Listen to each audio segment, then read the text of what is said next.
Everyone, आज हम आपको नवरात्रि स्पेशल बिंदी सिखाएंगे तो किस तरीके से ये बिंदी आपको करनी है। तो आप हमारे साथ इस वीडियो में लास्ट तक बने रहना। तो चलो अब हम शुरू करते हैं। फर्स्ट है हमारी सिंपल बिंदी।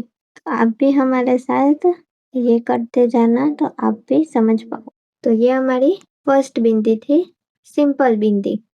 अब हम बताएंगे सेकेंड बिंदी के बारे में।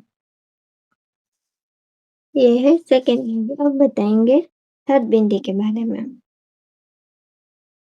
ये बिंदी आप आईलाइनर से भी कर सकते हो, इजी टेक्निक है। आपको कुछ नहीं समझ में आया तो आप हमें फिर से बताना। तो ये हमारी थी थर्ड बिंदी। अब हम बताएंगे हमारी थी लास्ट बिंदी। तो आपको इस वीडियो में कुछ डाउटफुल हो तो हमें कमेंट में ज़रूर बताना। Thank you for this video watching.